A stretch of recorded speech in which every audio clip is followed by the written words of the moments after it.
আশা করি আমাদের উভয়কেই চিনতে পেরেছেন।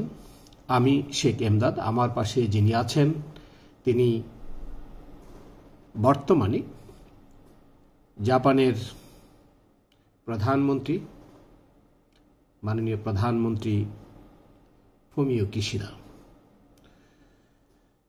ওনার সাথে আমার পরিচয় হয়েছিল 2004 সালের শেষের দিকে।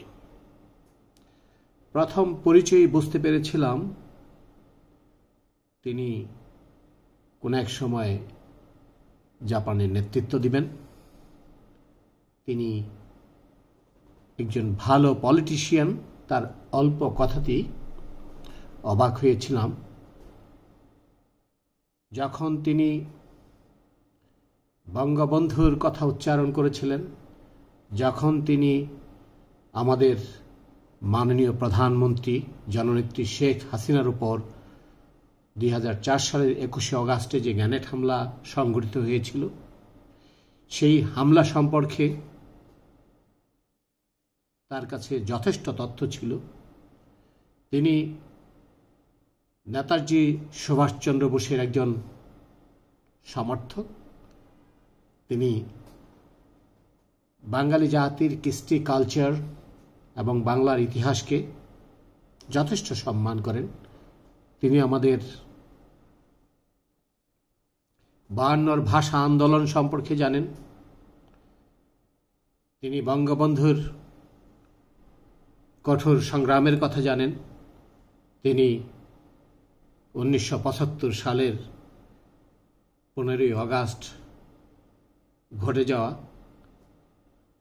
নির্মম হত্যাকাণ্ডের কথা জানেন। তিনি বলেছিলেন, অগাস্ট মাস তোমাদের জন্য যতটা কষ্টের, আমাদের জাপানের জন্য ততটাই কষ্টের। তো জাপানের সাথে আমাদের যোগসূত্র আজকের নয়, বহুদিনের। রাসবিহারী বসু জাপানে রাজনৈতিক আশ্রয় নিয়েছিলেন ব্রিটিশ প্রশাসনের হাত থেকে রক্ষা পাওয়ার জন্য। পাক ভারতকে স্বাধীনতা দেওয়ার জন্য সর্বশেষ নেতাজি সুভাষচন্দ্র বসু জার্মান থেকে জাপানে গিয়েছিলেন। দ্বিতীয় বিশ্বযুদ্ধে নেতাজি সুভাষচন্দ্র বসুর একটা বিশাল ভূমিকা ছিল।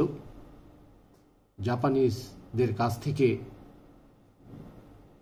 শুনেছি তার নেতৃত্বে প্রায় 60,000 জাপানিজ সোলজার যারা দ্বিতীয় বিশ্বযুদ্ধে অংশগ্রহণ করেছিলেন। তখন থেকেই যোগাযোগ রক্ষা করে চলছিলাম। পরবর্তীতে উনি জনাব কিশিদা জাপানের পররাষ্ট্রমন্ত্রী হলেন। তখনও বেশ কয়েকবার বাংলাদেশ সফর করেছেন।